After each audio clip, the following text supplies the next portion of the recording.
Salut à tous et bienvenue pour cette vidéo. Aujourd'hui c'est le Asus Zenfone 2, un téléphone qui a beaucoup fait parler de lui parce que il a misé un petit peu sur l'originalité pour faire parler de lui très facilement et gratuitement de la part des journalistes.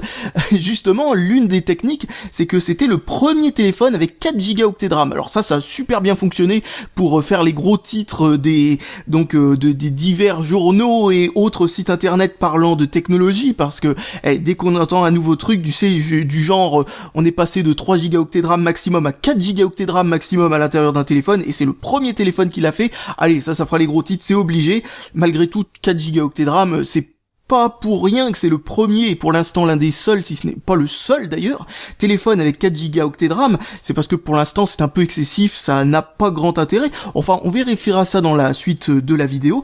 Alors la deuxième originalité de ces téléphones-là, les téléphones Asus, sont pratiquement les seuls, si ce n'est les seuls de nos jours, à utiliser la dernière génération de processeurs Intel sur smartphone. Alors ces processeurs Intel pour smartphone sont très spéciaux dans le sens où ce sont pas en fait des processeurs comme les atomes qu'il y a sur les tablettes qui utilisent un GPU Intel et un processeur Intel. Ceux-là utilisent bien un processeur Intel, mais le GPU est un GPU PowerVR. En fait, bizarrement, les processeurs smartphones d'Intel ont beau ne pas du tout avoir autant de succès que ceux pour tablette, ils sont beaucoup plus performants. En fin de compte, le fait qu'il y ait un GPU Intel et un processeur Intel sur les versions tablettes de ces processeurs, c'est fait exprès pour faire en sorte que ce soit compatible avec Windows. Étant donné que là, ce processeur-là est fait pour être compatible uniquement avec Android, on peut utiliser un GPU qui est vraiment fait pour Android, et du coup un GPU qui a un meilleur rapport performance par watt.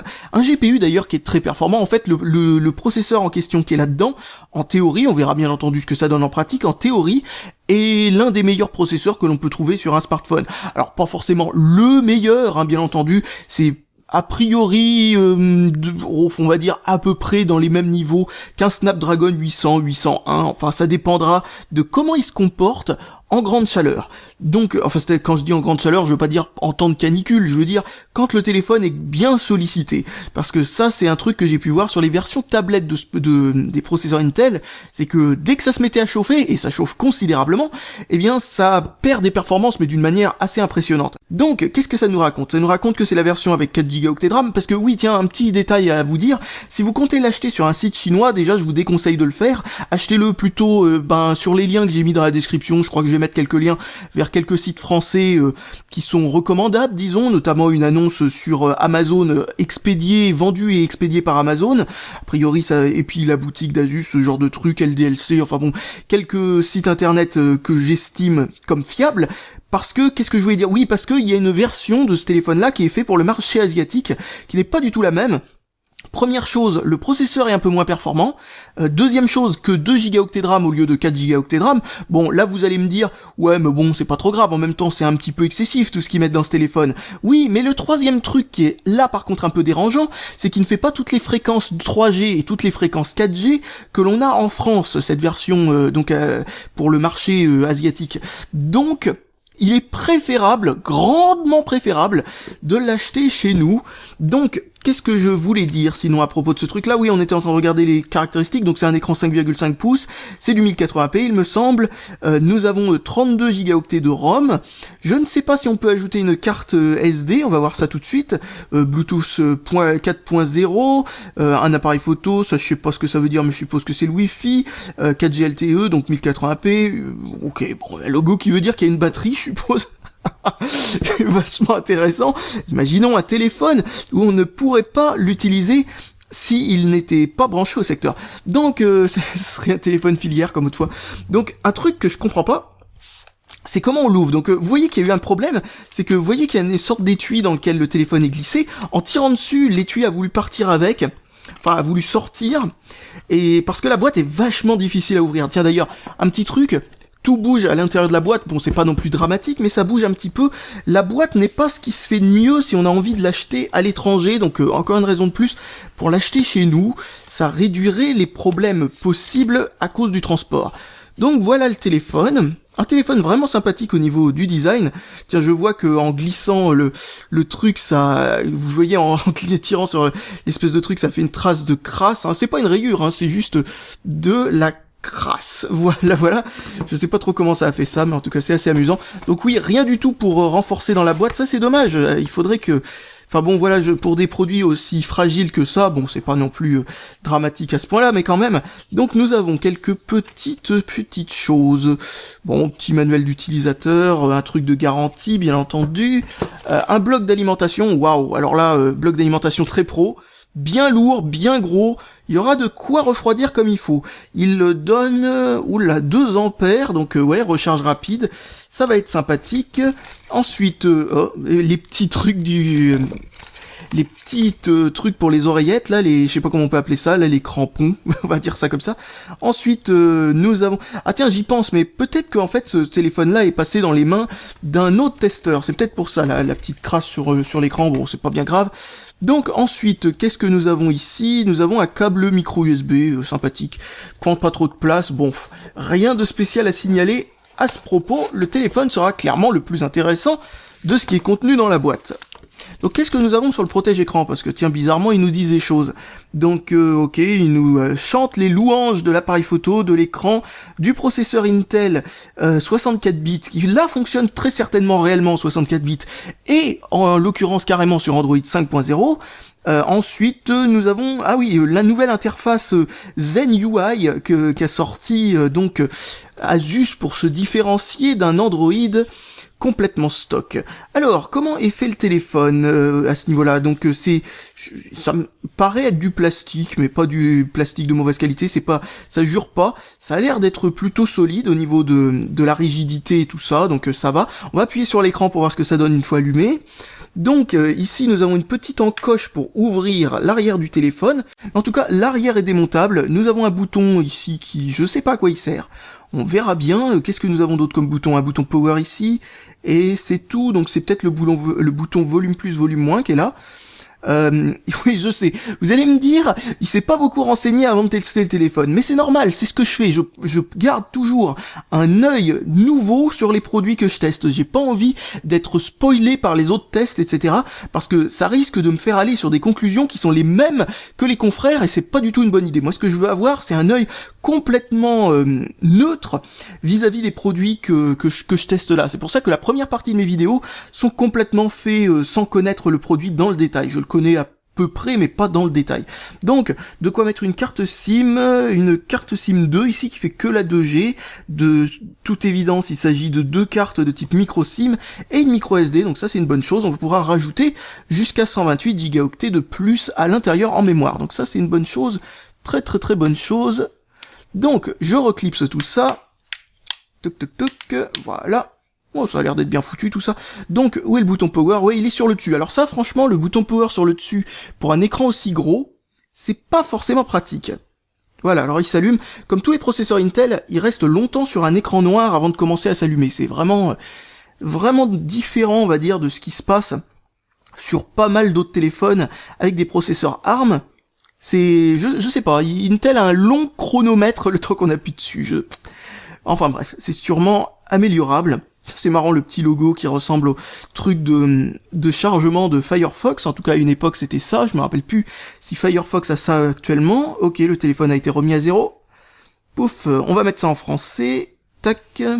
Tiens, intéressant. Ils nous ont mis un clavier qui a été personnalisé avec les numéros sur le dessus. Alors ça franchement c'est une très très bonne idée. Merci d'avoir pensé à mettre un clavier sympathique de ce style. Parce que franchement, moi, je trouve que c'est gâcher de la place en hauteur de ne pas mettre une ligne avec les numéros dans les claviers Android par défaut. Je trouve ça assez étonnant, et j'ai vu que certaines marques le faisaient, notamment LG, ils se sont amusés à rajouter ça. Bon, après, faut voir si l'écran, pas l'écran, je veux dire si le clavier qui donne par défaut est aussi bon que les meilleurs claviers alternatifs d'Android. Alors il y a vraiment un long, comment on appelle ça, pas tutoriel, c'est pas du tout ça, j'essaye de trouver le didacticiel peut-être, je sais plus exactement comment ça s'appelle ce genre de truc. Il nous demande vraiment plein de trucs au premier démarrage pour resynchroniser, restaurer une sauvegarde venant d'un autre téléphone, ce genre de choses. Donc nous avons en effet un launcher complètement différent de ce que l'on est habitué à avoir sur un Android stock. Donc ouais, oh là, il a pas l'air d'être aussi fluide que ce que j'aurais espéré. Bon, c'est bon, en même temps il est en train de faire plein de trucs en arrière-plan, hein. Il est en train de télécharger toutes les applications telles qu'elles étaient sur un autre téléphone, ce genre de truc. On va pas juger de la fluidité pour l'instant. De plus, le téléphone commence déjà à nous demander de mettre à jour, donc il y aura peut-être des mises à jour qui auront complètement annihilé les légers petits à-coups que j'ai pu voir sur le launcher. En même temps, encore une fois, premier démarrage, en train de télécharger des trucs, en train de synchroniser des trucs. Bon, on va pas tenir compte de ça pour l'instant, on verra bien ce que vaut la fluidité plus tard. Donc la qualité d'affichage et la précision de l'écran tactile n'a pas du tout l'air d'être un problème. Vous voyez qu'ils ont fait vraiment une personnalisation au niveau du thème qui est assez impressionnante. J'avais pas encore vu pour l'instant de personnalisation basée sur le thème. Oula, où est le volume déjà? Il me semble que c'est le bouton à l'arrière. Ouais, c'est bien ça, c'était bien à ça qui sert le bouton de derrière. Donc, qu'est-ce que je disais? Oui, j'ai pour l'instant pas encore vu une seule personnalisation qui a été faite directement à partir du thème d'Android 5.0, c'est-à-dire partir du thème d'Android 5.0 et le personnaliser à leur sauce. Pour l'instant, ce que j'avais vu, c'est bien entendu le thème d'Android 4. quelque chose, ou de 2.3 quelque chose, qui a ensuite été personnalisé et qui a été porté sur Android 5.0. Là, c'est la première surcouche qui décide de partir directement sur les concepts d'Android 5.0 et les adapter à leur façon de faire. Donc automatique, etc. C'est plutôt bien foutu jusque-là. Donc on peut voir aussi que les paramètres sont pratiquement identiques à du 5.0 stock. Alors on peut voir aussi que pendant qu'il installe, il chauffe pas tant que ça. Donc déjà c'est plutôt bien par rapport à la tablette Intel que j'avais testée l'autre fois. On verra encore une fois ce que ça donne en jeu, parce que c'est là où ça a tendance à bouillir. Donc il y a plein de programmes qui sont installés par défaut. Ensuite, ouais, des trucs qui sont pas forcément intéressants, qui sont installés par défaut. Clean Master, pourquoi pas. Enfin bon, bref, sûrement des petits contrats entre guillemets publicitaires entre Asus et les applications qui sont données avec. Bon, ben je vais le laisser télécharger tout mon barda, ensuite faire ses mises à jour, et je vais le recharger aussi surtout, parce que j'ai vu qu'il était pas chargé à fond du tout. Et ensuite, après l'avoir utilisé au moins une semaine, je vais vous faire un compte rendu sur ce téléphone, ma foi fort sympathique jusque-là. Et me revoilà après avoir essayé ce téléphone pendant plus d'une semaine, et très franchement, ce téléphone-là, il a dépassé toutes mes espérances. Ça a été vraiment très très agréable de passer plus d'une semaine avec ce téléphone. Très franchement, c'est rare quand un téléphone dépasse toutes mes attentes, et là, cette fois-ci, ça a été le cas sur pratiquement tous les points. C'est impressionnant. Je m'attendais, vous savez, quand j'avais entendu que c'était un téléphone avec un processeur Intel, etc., je m'attendais tout simplement à un petit problème, c'est que les processeurs Intel, ils ont la fameuse réputation de chauffer beaucoup, ou d'avoir un GPU mauvais, ou d'avoir une autonomie moyenne, ou d'avoir une incompatibilité avec certains programmes. Eh ben, il faut le savoir, avec ce téléphone en particulier, il n'y a aucun de ces problèmes. La compatibilité est parfaite.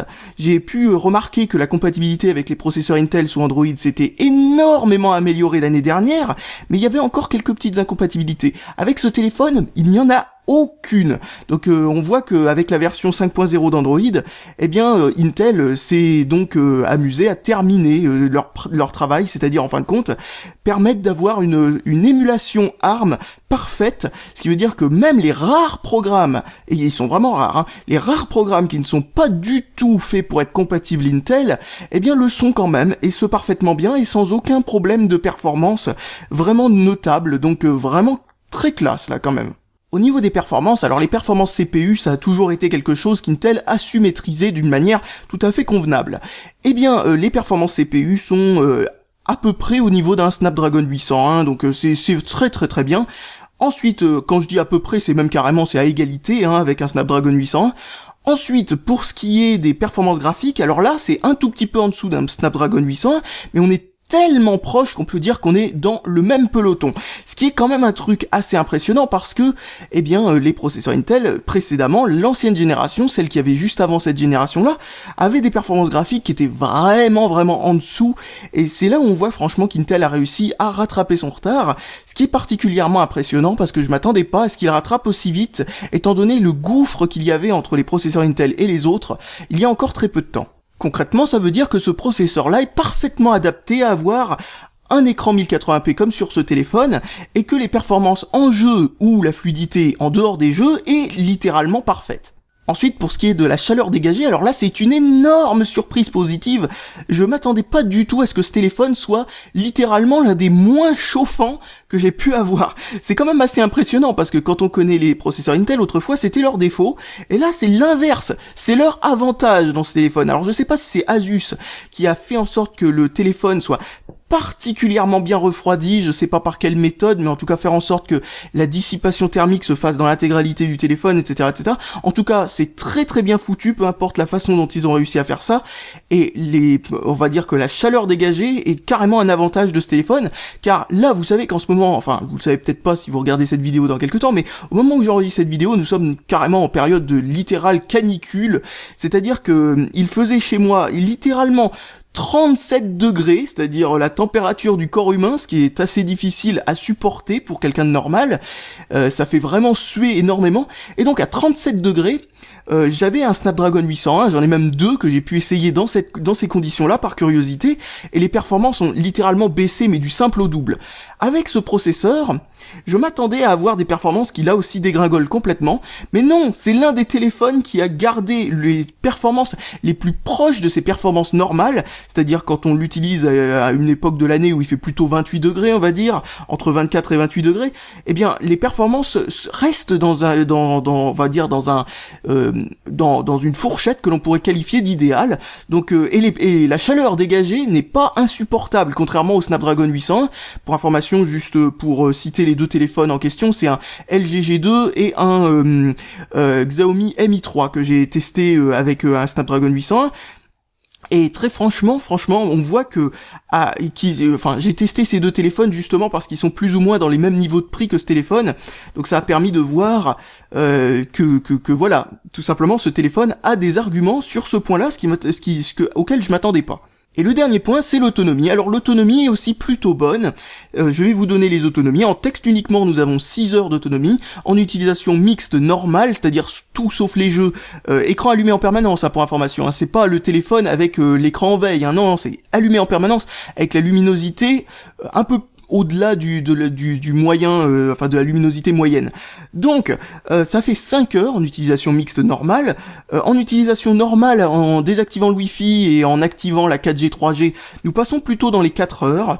Ensuite, en utilisation jeu, nous sommes dans les 3h30, ce qui est plutôt bon d'ailleurs à ce niveau-là.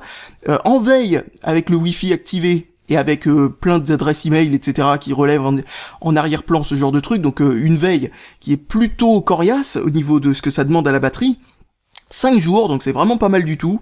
Et ensuite, en veille en 3G, plus ou moins, 3G, 4G, plus ou moins 2 jours, donc plutôt pas mal. Ça veut dire, quand je dis 2 jours, je veux dire 48 heures.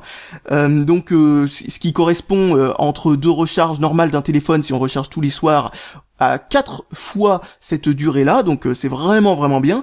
Ensuite, en utilisation téléphone, c'est-à-dire tout simplement au combiné, enfin on va appeler ça comme ça, en l'utilisant en téléphone, eh bien nous avons plus de 8 heures d'autonomie, entre 8 et 10 heures, suivant la façon dont vous réceptionnez le signal GSM, donc vraiment pas mal du tout, des autonomies qui sont tout à fait convenables, qui sont d'ailleurs, on va dire, par rapport à d'autres téléphones avec des performances similaires que l'on pourrait trouver dans des prix de ce genre, ne sont que légèrement inférieurs aux meilleurs que l'on pourrait trouver dans ce genre de prix, ou voilà, donc tout simplement c'est très très très bon au niveau de l'autonomie. Encore une fois, vraiment bluffé par ce qu'a réussi à faire Intel, étant donné qu'il n'était pas du tout à ce niveau-là il y a encore moins d'un an. Alors un petit point concernant l'autonomie, c'est la charge rapide avec le chargeur qui est donné avec. Alors la charge rapide est vraiment très rapide. Le temps d'avoir le dos tourné et de revoir le téléphone était déjà pratiquement chargé à fond. Donc c'est vraiment vraiment très bon. Par contre, en période de canicule, un petit quelque chose à dire, c'est que le téléphone, il chauffe beaucoup. Pas de manière dangereuse, mais quand même, c'est juste pour dire, il chauffe beaucoup en recharge rapide. Donc bon, voilà, c'est juste un détail à signaler comme ça. Alors pour ce qui est maintenant de l'appareil photo, alors l'appareil photo est vraiment très très bon à l'avant, à l'arrière il est même excellent. Au niveau du flash, alors le flash est très puissant, hein. Franchement ma photo habituelle que je fais dans le noir complet, là elle apparaît comme si la lumière était allumée ou même comme si j'avais mis un projecteur halogène, donc vraiment vraiment excellent en basse luminosité. Le flash d'ailleurs fait partie de ça, mais le capteur optique lui-même a une très bonne sensibilité dans des lumières assez basses. Donc je sais pas ce qu'ils ont utilisé comme capteur optique, mais vraiment très très bon choix. Alors un petit truc à signaler aussi pour la prise de photo, vous voyez vous avez ce bouton volume à l'arrière, eh bien il est vraiment très pratique en photo parce que vous voyez quand vous prenez une photo, vous pouvez tenir le téléphone de cette manière-là, au moins vous êtes certain de pas avoir le doigt devant l'objectif et vous appuyez dessus pour prendre des photos, un peu à la manière de Xiaomi en fait, et c'est vraiment, je suppose qu'il y a d'autres marques qui font ça aussi, hein. C'est vraiment pas mal d'avoir pensé à ça parce que comme je le disais c'est vraiment pratique, surtout pour prendre une photo en selfie. Alors là vous avez pas besoin de mettre vos doigts sur l'écran, ce genre de truc, et vous avez juste à cliquer comme ça, franchement c'est très bon. Alors dans ce qui est bon au niveau du hardware, ce que l'on peut dire c'est que l'écran est absolument excellent et il est très visible en plein soleil, avec la luminosité maximum, même si vous avez le soleil d'été qui vient éblouir votre écran, eh bien vous voyez parfaitement bien, je veux dire, vous n'avez pas besoin de plisser les yeux, etc. pour y voir quelque chose. Le tactile est lui-même excellent, il y a une LED de notification tout à fait sympathique, le haut-parleur est vraiment très bon, la prise jack a un léger boost de basse qui est vraiment très bienvenu, ça permet de faire en sorte que même des oreillettes un petit peu moisies permettent d'avoir un son plutôt correct et plutôt fidèle, donc franchement bien vu, je suppose que c'est réglable, etc. Donc bien, ça fonctionne comme il faut. Alors la réception GSM 2G, 3G, 4G est excellente, la réception Wi-Fi est très bonne aussi, il y a le NFC et il y a aussi l'OTG, mais par contre pour ce qui est de l'OTG, il n'est pas directement alimenté, il faut utiliser donc un hub alimenté pour réussir à faire fonctionner l'OTG, non c'est dans l'autre sens, parce que sinon vous n'aurez absolument rien, donc ça c'est un petit défaut qu'on peut voir sur quelques téléphones de ce genre, pas que celui-là, enfin c'est un petit quelque chose à voir, de toute façon ce n'est pas très grave. Un très bon avantage que vous avez dans ce téléphone par rapport à énormément de téléphones à ce prix-là, voire même beaucoup plus cher, c'est que vous avez un port pour micro SD et donc vous pouvez mettre autant de mémoire que vous voulez dans ce téléphone. C'est absolument génial. Et ensuite vous avez un GPS qui fonctionne très bien, le vibreur est très puissant, ça c'est quelque chose aussi qui est à noter parce que beaucoup de téléphones ont un vibreur assez faiblard habituellement. Un autre truc, c'est la construction qui est extrêmement bonne de ce téléphone. J'ai pu essayer de le plier dans tous les sens, etc. L'écran ne se décolle pas, bien entendu. L'écran est très rigide. Le téléphone lui-même, c'est vraiment un téléphone solide. Par contre, il y a aussi du moins bon, mais il y en a vraiment pas beaucoup. L'un des trucs que je pourrais reprocher à ce téléphone, c'est le placement du bouton power, qui est vraiment placé à un endroit que je trouve très peu ergonomique. On est obligé de s'y prendre à deux mains, une main qui tient le téléphone, l'autre main qui appuie, sinon vous ne pouvez pas mettre votre téléphone en veille. Pour le sortir de veille, c'est pas si grave, parce qu'il suffit de double-cliquer sur l'écran, double-cliquer précisément au même endroit, parce que c'est fait exprès pour éviter les appuis involontaires dans la poche, ce genre de truc, hein. C'est pour ça que il faut s'y reprendre parfois plusieurs fois si on décale très légèrement le pouce en double cliquant. Donc parenthèse à part, oui, donc le bouton, voilà, il est vraiment pas très accessible si on fait ça à une main. C'est vraiment bête, hein, parce que le bouton aurait mieux fait d'être ici, surtout qu'en plus il y a un truc qui n'arrange pas les choses au niveau du placement du bouton, c'est que certes le bouton est placé à un endroit qui est pas très ergonomique, mais ça aurait pu être bien si le bouton aurait été particulièrement mou. Problème, le bouton est particulièrement dur, donc faire ça d'une main, c'est très difficile, ça fait appuyer vraiment très fort, c'est très... Bon bref, c'est un léger détail, mais c'est quand même un petit peu bête, parce que ça aurait pu être parfait s'il n'y avait pas eu ça. Un deuxième truc par contre, c'est au niveau de la prise jack ou du son en général. Vous savez, chez Intel, il y a des petits bruits de fond qui peut y avoir, enfin des petits parasitages qui peut y avoir venant du Wi-Fi ou de je ne sais quoi, quand vous utilisez un téléphone Intel ou une tablette Intel ou un ordinateur portable Intel. Enfin, c'est pratiquement le cas sur tous les trucs utilisant un chipset son Intel. Eh bien, dans ce téléphone-là, ça a été extrêmement bien masqué. On n'a pratiquement aucun problème de son quand on fait des gros accès Wi-Fi avec ce téléphone.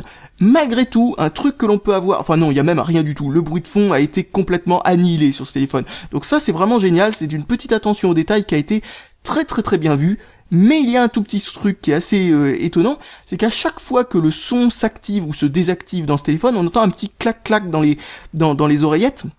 C'est pas grand chose, c'est pas grave du tout, mais voilà, c'est encore un petit quelque chose à signaler comme ça. Il faut dire que si je ne signalais pas du tout ces problèmes-là, eh bien j'aurais littéralement aucun défaut à dire à propos de ce téléphone. Donc maintenant passons à la partie software, la partie logicielle, c'est-à-dire le système tel qu'il est à l'intérieur de ce téléphone, donc c'est Android 5.0.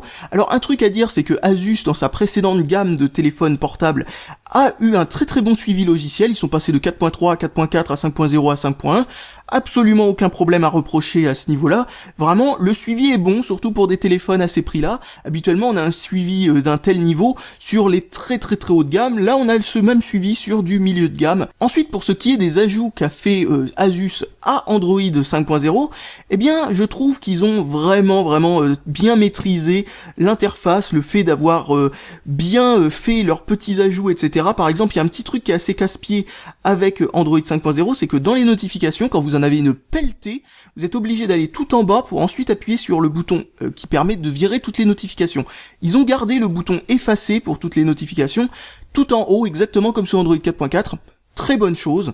Et c'est bourré de petits détails comme ça qui sont vraiment très très bien vus et qui montrent que les personnes qui font ce téléphone utilisent ce téléphone, ce qui fait vraiment plaisir, parce que ça veut dire que nous avons un téléphone qui a été fait par des personnes qui sont passionnées par ce qu'ils font. Ils n'ont pas juste envie de sortir un téléphone et c'est tout.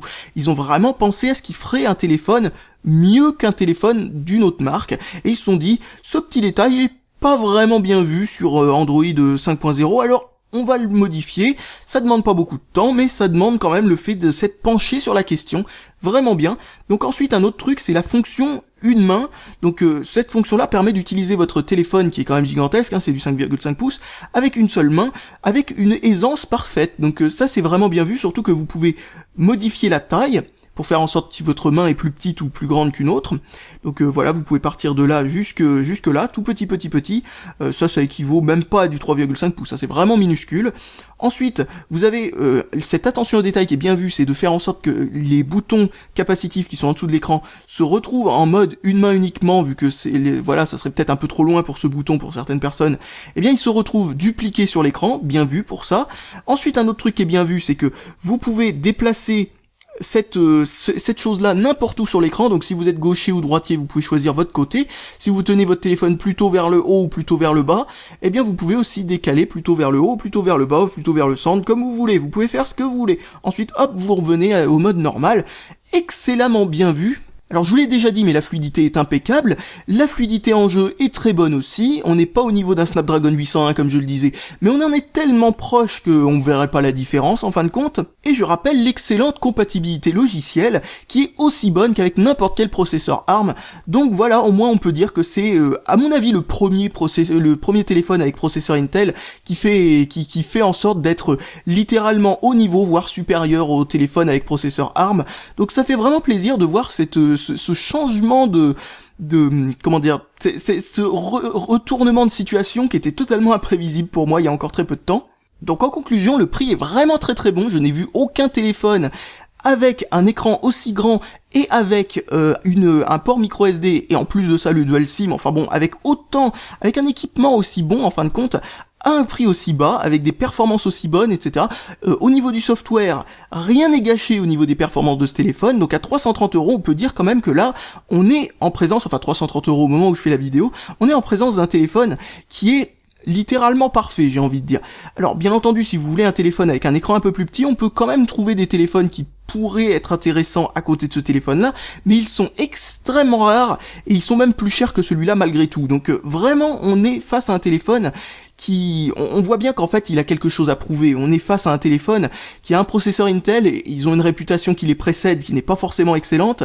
On est sur une marque Asus qui pour l'instant n'a pas encore vendu énormément de téléphones, c'est un petit nouveau au niveau des téléphones on va dire, et donc du coup bah voilà, ils essayent de nous attirer avec un très bon prix par rapport à ce qui vous est proposé, et j'ai envie de dire que bah c'est parfait, c'est exactement ce qu'il faut, parce que dans cette tranche de prix entre 200 € et 400 €, on a littéralement rien de compétent dans le marché occidental, on va dire, à part ce téléphone.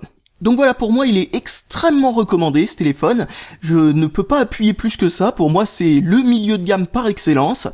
Et franchement, j'ai été bluffé par ce téléphone. Encore une fois, comme je le disais, je m'attendais pas du tout à ça, notamment à cause du processeur Intel. Je m'attendais à ce qu'il reste au moins un des petits défauts habituels de ces processeurs-là. Au final, que nenni, il n'y a absolument aucun de ces défauts. Et un autre truc aussi à dire, c'est qu'il y a un modèle un petit peu inférieur de ce téléphone, que l'on trouve dans les 260 € à peu près, qui a presque le même processeur, mais qui a 2 Go de RAM au lieu d'en avoir 4, qui a 16 Go de ROM au lieu d'en avoir 32, si je me rappelle bien, parce que ce point-là, je suis pas certain, et qui a un écran 720p de la même taille au lieu d'avoir un écran 1080p.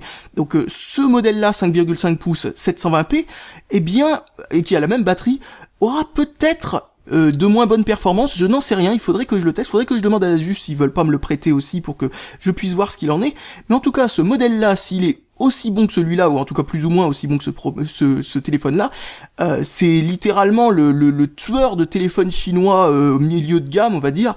C'est-à-dire que tous ces téléphones comme le Elephone P7000 ou ce genre de truc se font littéralement enterrer par ce téléphone qui est à peine plus cher. Donc et ce malgré qu'il soit en 720p au lieu de 1080p, parce que encore une fois, vaut mieux un bon 720p qu'un mauvais 1080p. Donc ou un moyen 1080p. Donc bref. Encore une fois, ce téléphone excellent, et il me laisse me demander ce que va faire Asus pour les autres modèles, et surtout, que valent les autres modèles de cette même gamme, enfin de cette même génération de processeurs Asus, enfin de téléphones Asus, je veux dire, avec processeur Intel, c'est-à-dire le modèle 260 €, maintenant me rend extrêmement curieux. Donc voilà, encore une fois, un excellent téléphone, à un excellent prix, et donc je n'ai plus qu'à vous dire salut à tous, et à la prochaine!